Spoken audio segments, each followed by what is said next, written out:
Welcome back to Integrative Lyme Solutions with Dr. Karlfeldt. I am so excited about the show that we have ahead of us. We have some phenomenal information that could save lives. You're going to need to tune in to what's going on today. The information is jam-packed, so don't step away. I have the absolute pleasure of having Dr. Kelly McCann with me here today. Kelly, thank you so much for spending some time with me. You're welcome, Michael. My pleasure. So you're a medical doctor, and we think that because we are doctors that we are immune to getting diseases, but we're not. We're still getting to have our journey. So do you mind kind of sharing a little bit how your journey started? Sure. I'll try and make it brief. I was always really interested, not in health necessarily, but the mind and the brain and spirituality. That was something that was very much of interest to me. But I thought I wanted to be an opera singer.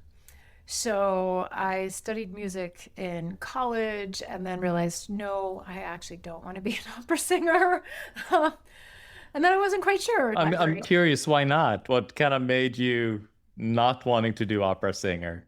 Thank you for asking. I really wanted to do something that was more impactful for people. And I didn't really have the heart for it. I had a teacher at the New England Conservatory, and she said to me, Kelly, you have a beautiful instrument. Some people would kill to have your voice, but you don't want it enough. And I was like, you're right. I don't want it enough. I needed to do something more impactful for people. So you see, you told thank you so much for recognizing and, Exactly. and now moving on. I'm going to move on. And, my original intention was always to do holistic medicine once I made that decision to go to medical school. And in fact, I wanted to be an acupuncturist. And I thought, okay, I'll go to acupuncture school. And my parents really wanted me to go to medical school, not because they very rarely had any strong opinions about things, but for some reason, they really wanted me to go to medical school. And so I said, okay, well, if I get into medical school, I'll go. And if I don't, I'll go to acupuncture school. And then I can start my journey as a holistic practitioner, right? I got into 4 medical schools. And I thought, okay, all right, I get it. I got to go. Fine, God. Okay, God, I get it. So I went to medical school, and it was hard. Emotionally, psychologically, I was not happy to be there under somebody else's thumb.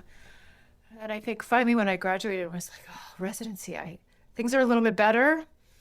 But then, I graduated from residency, the lid blew off and the clouds parted, and I could actually practice the way that I wanted to. And, fast forward, I was in Oregon, my first job out of residency, and I got sick. I think that the office was moldy. I'm in Oregon, it rains a lot. The office was a flat roof building built in the 60s or 70s, probably, maybe even the 50s. And I know there was mold in there now, looking back. But at the time, I had no idea what was happening to me. I was depressed. I had fibromyalgia. Everything hurt. I was so fatigued, just dragging myself to work every day, not knowing what the heck was wrong with me. And this was something you had not experienced prior to moving into. Oh, absolutely. I had been melancholic off and on through high school. Growing up in upstate New York, it's gray and cold for 6 months out of the year. Who wouldn't be melancholic, right? But nothing like this. This was very profound. And I ended up having to leave that job because I couldn't function. And I was able to recover. I went to Arizona. I did the University of Arizona's program in integrative medicine, which I just loved, and really set the foundation for my practice. After that, I came to California and opened the Spring Center 18 years ago. Crazy, crazy to think It's that I'm insane that how old. all of a sudden time just flies, I know. Yeah, Right? I remember when I started back in 87, I was thinking, has it really been that long? It's insane. It is truly insane. But the construction in Southern California, I have to say, not great. Not great. I have a theory that they spray too many fungicides. So there's a lot of really toxic mold here, and we don't build well. So I have lived in too many houses in Orange County, California, And all of them have had some amount of mold. Three of them I had to move out of. Two of them I got rid of everything that I owned. It was quite challenging, quite devastating. And unlike many of our patients, Michael, I was fortunate enough that I was able to continue to work. I would sleep on the weekends. I definitely struggled, but I was able to keep working, thankfully. And during the time that I was treating myself for mold, I realized that I needed to learn about Lyme disease. And I realized, oh, yeah, I have Lyme. Of course I do. I'm from upstate New York. Nobody gets out of New York alive without some sort of infection. So, yeah, then I was juggling all of that. But fortunately, by this time, I had tools. And so now I use those tools and my empathy for patients experiencing all the crazy things that happen with Lyme, Bartonella, Babesia, mold, and then Mast Cell Activation Syndrome. So I got a bunch of those symptoms too. Food sensitivities, itching all the time, brain fog. Again, not to the point where I was incapacitated, but it was impacting my life. And I spent a lot of time figuring out how to heal me. And I've been working with some of the most challenging mast cell patients who have a lot of symptoms. And on top of that, the medical system, the conventional medical system is so dysfunctional. Everything has been siloed. You see your gastroenterologist for only GI things, and then your cardiologist for your heart. And nobody's putting the pieces of the puzzle together for these patients who are just suffering. And how can anybody figure anything out in 10 minutes? It's ridiculous. The challenge is here you're dealing with something that's systemic. So then to start to look only in one corner of the room when it's something that's impacting the whole room, the whole body, it doesn't make any sense because you can't then, you're just looking, like you're saying, cardiologists, they're just looking at the heart and just seeing what is the organ, what needs to be done for the organ directly, not seeing what's impacting the organ, and gastroenterologist or endocrinologist and all of that. So you can never get the complete picture because nobody looks at the whole thing. And then the patients end up feeling really frustrated and mismanaged, and it's very challenging. So I'm sure you see it too all the time. People show up at your doorstep, beat up by the medical system, feeling like they've been gaslit for years, and finally arrive at a place where they have a little spark of hope that they really hold on to in anticipation that you're not going to douse it. But yeah. So what, you ran a test on yourself for Lyme then? And so what did you find? I think at the time I ran the IGeneX test and I had both a Lyme and Bartonella. And at one point I tried treating with herbs. I remember the very first time I took the Byron White Ale complex. One drop. And I think I soon went to bed after that. And just that experience of knowing how hard it was, of ramping up on AL complex, and every week was a different symptom. So like every injury that I had ever had, my left hand, I had sprained my hand one time and my left hand ached for days and then it just disappears. Oh, okay. These crazy symptoms that show up with Lyme. And yeah, my knee hurt at one point for a couple of days. Gosh, awful. Like I can barely walk and then it's gone. I love Lyme. It's so weird like that. But yeah, I think that's really helped. That's helped me understand. That's helped patients make sense of it. And I don't always know. Some of my mast cell patients will tell me things. I'm like, you know what? I do not know exactly why that's happening or what's going on physiologically, but I'll tell you, you're not crazy. You're not crazy. And what you're experiencing is real and it's not all in your head. It's in your physiology, but it's not in your head. And that's what's so hard for Lyme patients is exactly that. They go to all these siloed doctors and none of those doctors can really pinpoint, see what's going on. Then it's got to be in the head. They're either attention seekers or pill seekers, or they're just depressed or anxious, or it's fascinating how that is. And so it is so important for them to be validated, the Lyme patient to be validated, recognizing that this is not something that they're causing themselves. They can't think themselves through it. they need help to navigate this whole process. Exactly. Yeah. I find that so damaging and very frustrating. I get really frustrated with my conventional colleagues who don't recognize things like that. But Out of curiosity, so you did the Byron Whites, what did you do for yourself to kind of move through this whole process? what my experience was, I did Byron Way. I did it a number of times off and on. I did essential oil protocol that I had learned from Nicola McFazian. I actually did antibiotics for a couple months, in part because I felt terrible and I was in a moldy house and hadn't yet realized it. And so I thought all my symptoms were ramping up, but from the Lyme and the Bartonella, but in actuality, it was the mold. And I think an important point to make for Lyme patients is that if you're hammering away at your infections and things aren't moving, it's time to go back to the drawing board and look at other things. Other things that I did, honestly, my favorite go-to was phosphatidylcholine.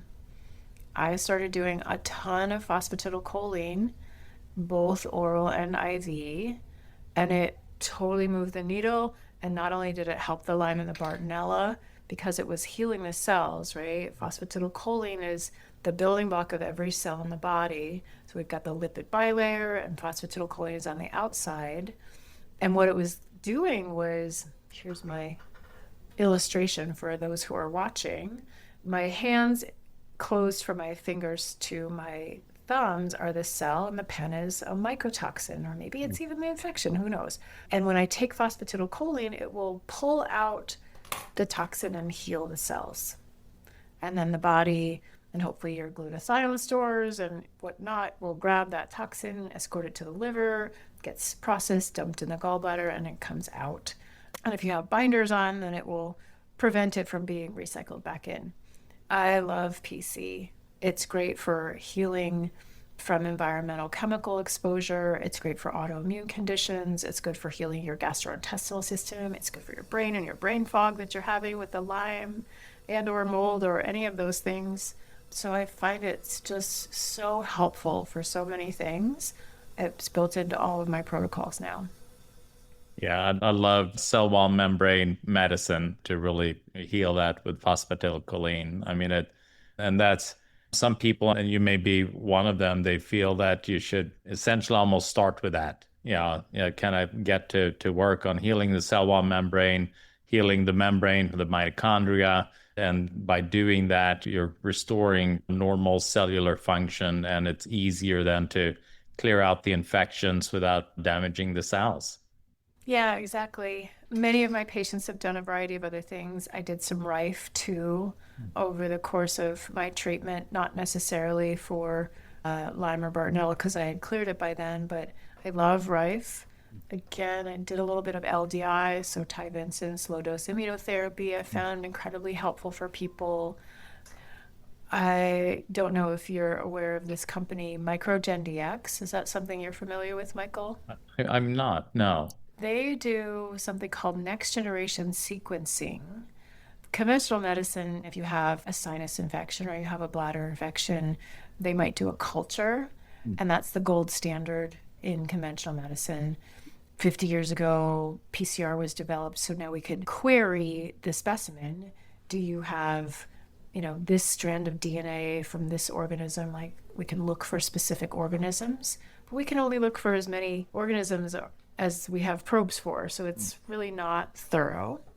Better than culture for sure, but next generation sequencing, they flip that around, and so we look for the DNA in the specimen, and then we can match it against a library of tens of thousands of organisms. I had a woman, Lyme, Bartonella, mold, some mast cell. She'd been on disability for years. She was a nurse. She couldn't work. And she had also had some interstitial cystitis. I had her do this MicroGenDx test. We found a couple of organisms that were in her bladder hiding behind a biofilm. One round of antibiotics, she was 80% better. One round. This was astounding. Astounding. That was the driver of so much of her inflammatory cascade, this one organism. It's crazy. So you were able then to match because you found the organism and then was able to then match which antibiotic that more Yeah. effective will treat that organism. Yeah, so the test itself comes back with the organisms, the load of organisms in the specimen for the urine. They're able to differentiate, is it a commensal, meaning it lives there naturally and is not a pathogen, versus a pathogen. For women, we do a vaginal test as well because the bacteria can come from either the colon or the vagina in women. And for men, we do a semen test along with a urine test, say they have chronic prostatitis. It's been fascinating and hugely impactful as we're looking for those drivers. We're looking for those inflammation drivers. And yeah, it was so cool. Now, I will say, not everybody has that response. That was unique and like awe-inspiring. But even so, over time, as we start to clear out, because we all get this biofilm, right? The biofilm in the bladder, biofilm anywhere bacteria exist. So you break up the biofilm, kill a few bacteria, do a test, go down to the next layer. I start thinking about it like lasagna. Just clear away the layers of lasagna. You'll never look at lasagna the same. No, all of a sudden, no, I'm not as excited. So this seemed like an extremely powerful tool. And now as you evolved, obviously you were dealing with mold and then with Lyme and then your how we practice, and this happens to me, you always evolve, you always change and do tweak to make it a little bit better. What does your process look like now? Do you go after the pathogens first? Do you work on the cell wall membrane first? Or are there other things that you consider in addition to that now? It really depends on where the patient is when they walk through the door. Because I have been very vocal in the mast cell community in terms of providing education and support, oftentimes that's where patients find me, is through mast cell activation and with that condition or suspecting that they might have that condition. And so that's often where we start. And if the mast cells are hypersensitive and activated, if the limbic system is activated, if they're stuck in fight or flight, it's very difficult to try and attempt any antimicrobial protocol until we calm things down. What I've found with people is we have to start with the immune system and the mast cells and the nervous system. And then there are two sides of the nervous system. So it's the vagus nerve and the autonomic nervous system. And there are exercises and devices, and the internet is exploding, social media is exploding with vagus nerve support ideas. And then there's the limbic system. The limbic system is the part of our brain that takes our experiences and turns them into memories. And what I have really found is that virtually everyone who experiences mast cell activation or chronic illness has some sort of traumatic experience, if not more than one. And they don't have to be ones that, not everybody has to be raped or molested or have some sort of big T trauma. People with little t traumas can have, because the truth is, Michael, we all have little t traumas.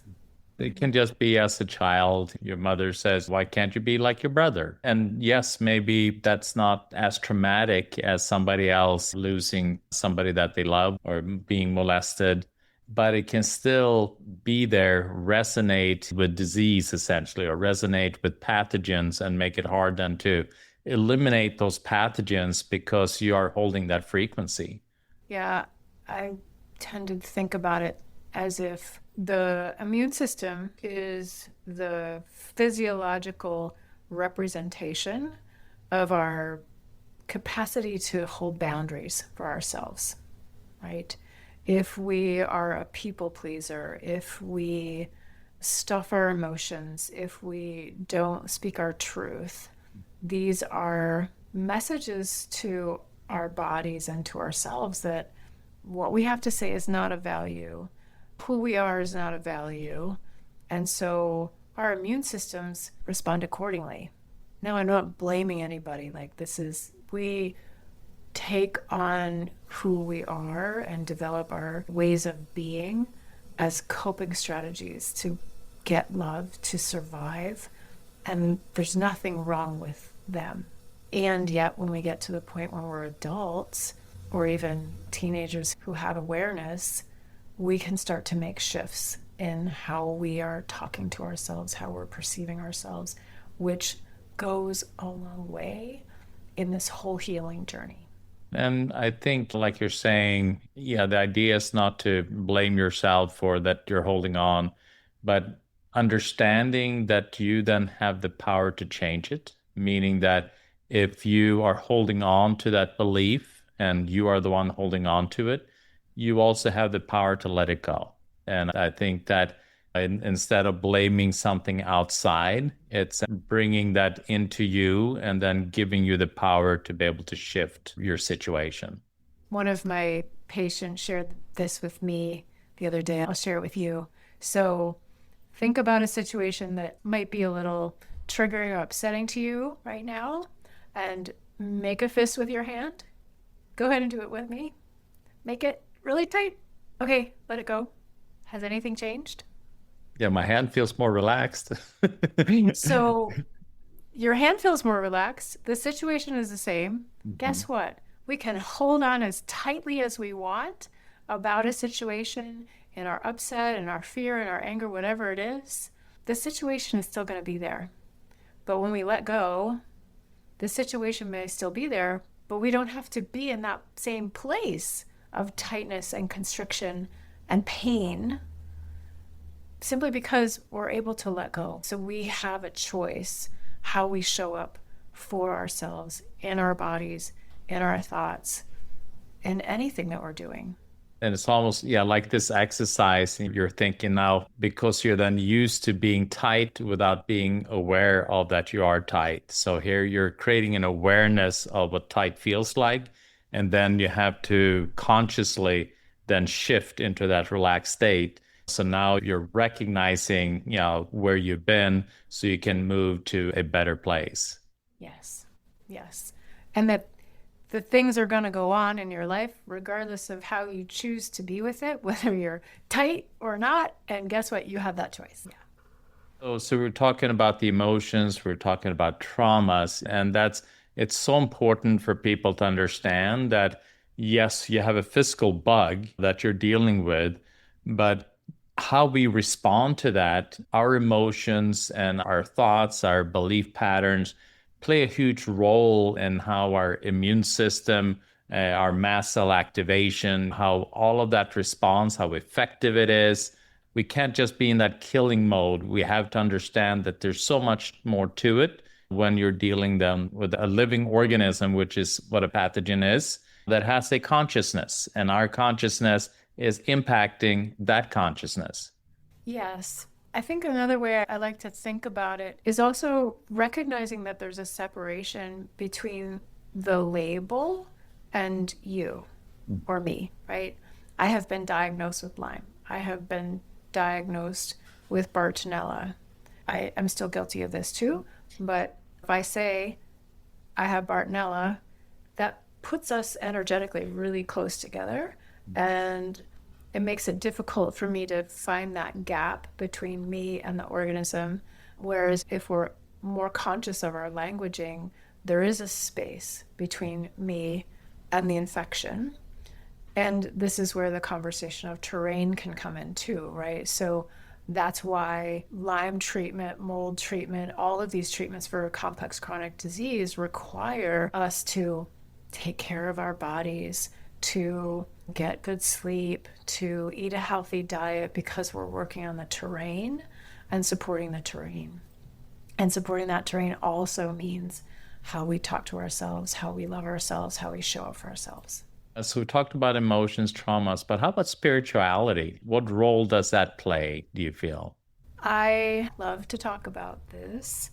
So from my perspective, I have a master's in spiritual psychology that I got during my first 2 years of practice in California. And the way that I have started to see the world is that we come in as babies and we are like full humans.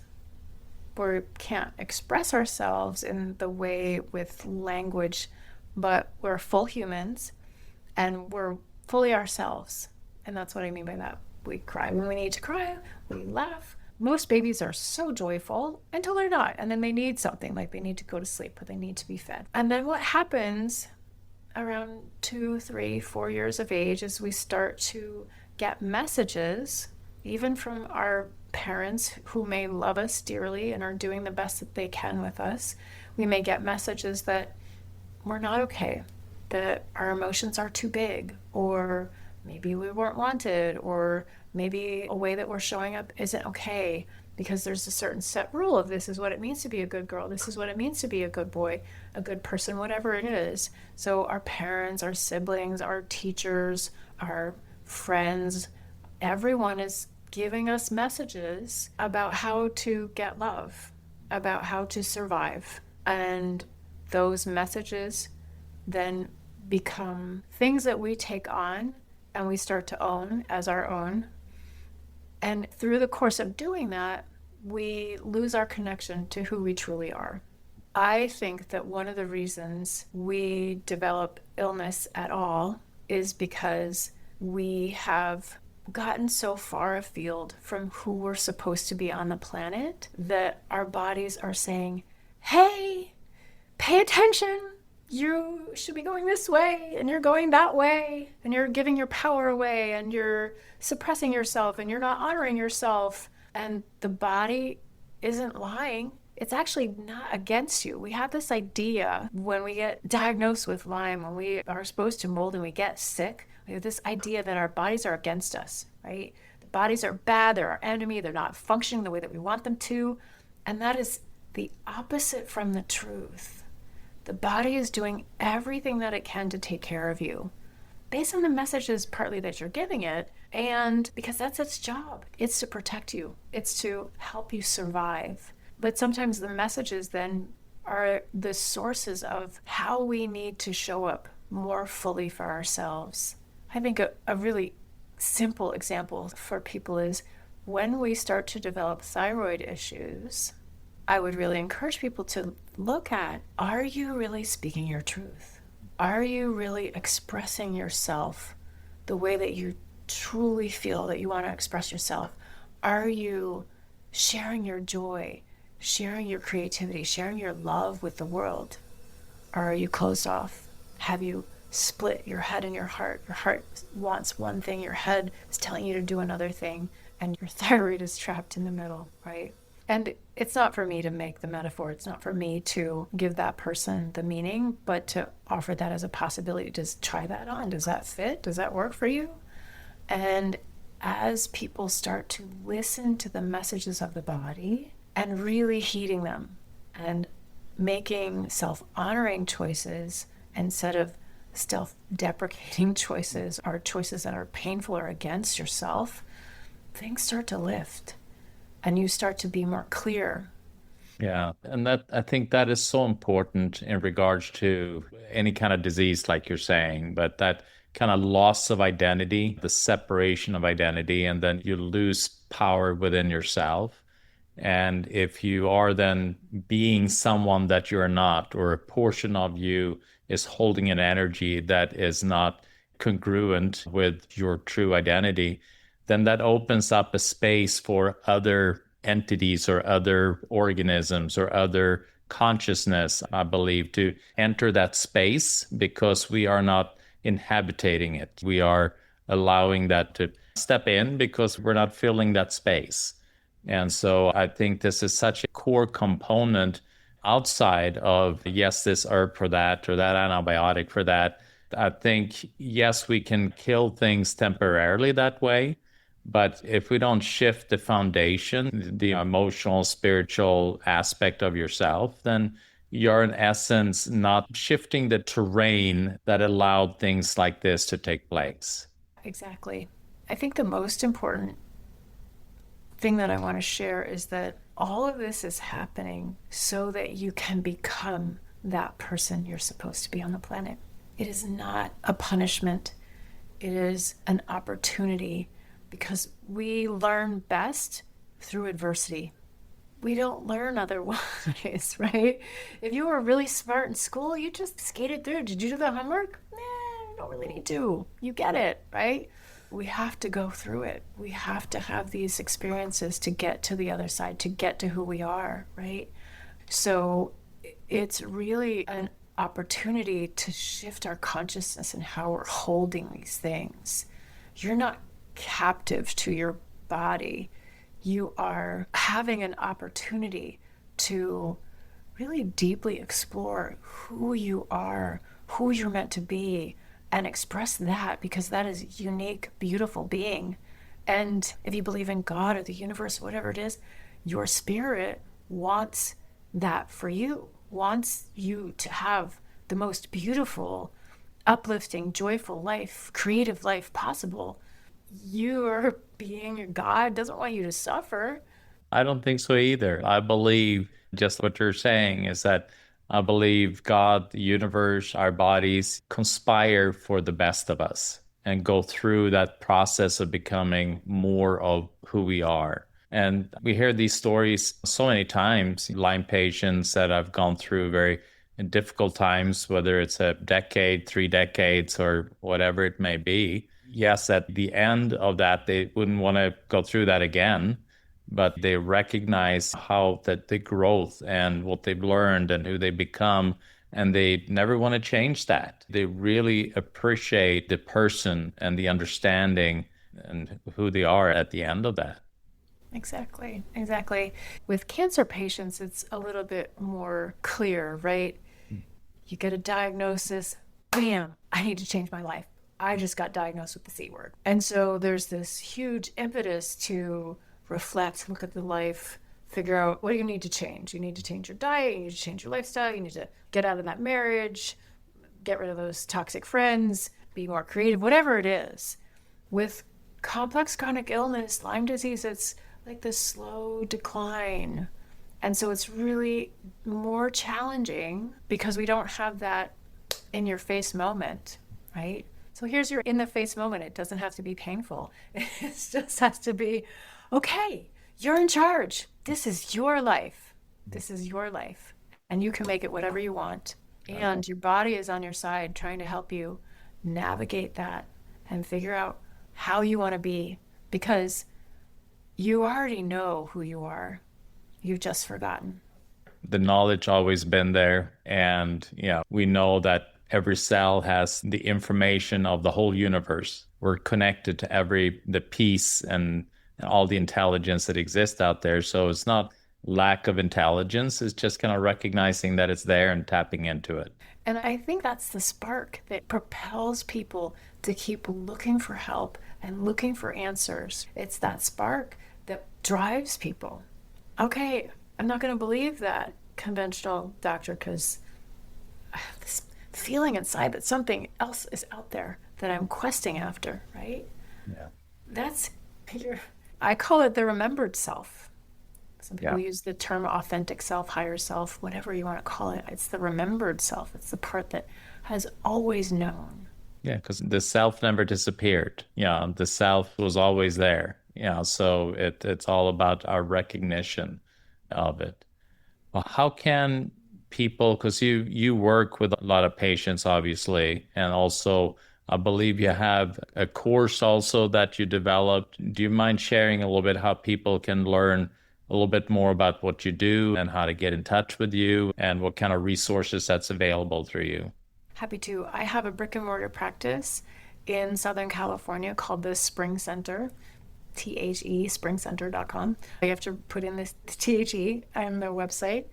That's my clinic. I actually have licenses in 11 other states, and so I do take patients who are not in California as well, so you can check that out. I have a blog and personal more resources on drkellymccann.com. And then, as you mentioned, Michael, I recently launched a program called the Unforgetting Project, which is my heart and soul. We will be running a second cohort starting in March. So that's unforgettingproject.com. There's also links. So if you find one of the websites, you can find them all. And it's a 9-week, that's intentional, 9-week container of love and safety to start to explore the emotions that are trapped in the body that need to be experienced so that we can really understand and come into better resonance with who we really are on the planet. And we're just on week 3 right now. It's been an amazing journey, and there's so much love in that room. It's really pretty beautiful, and so many learnings. So I'm very grateful to the people who have participated so far, and I am super excited for the people who will participate, because I think it can be really life transforming. Thank you so much for everything you're doing and bringing to the community. This is wonderful. We need as many people like you as possible. So, Dr. Kelly McCann, thank you so much for spending this time with me, and it's really been wonderful. Thank you, Michael. And thank you to the listeners for your time and attention, too. I hope this was beneficial for you all. The information in this podcast is for educational purposes only and is not designed to diagnose or treat any disease. I hope this podcast impacted you as it did me. Please subscribe so that you can be notified when new episodes are released. There are some excellent shows coming up that you do not want to miss. If you're enjoying these podcasts, please take a moment to write a review, and please don't keep this information to yourself. Share them with your family and friends. You never know what piece of information that will transform their lives. For past episodes and powerful information on how to conquer Lyme, go to integrativelymesolutions.com, and an additional powerful resource, lymestream.com. For Lyme support and group discussions, join Lyme Conquerors Mentoring Lyme Warriors on Facebook. If you'd like to know more about the cutting-edge integrative Lyme therapies my center offers, please visit thekarlfeldcenter.com. Thank you for spending this time with us, and I hope to see you at our next episode of Integrative Lyme Solutions with Dr. Karlfeldt.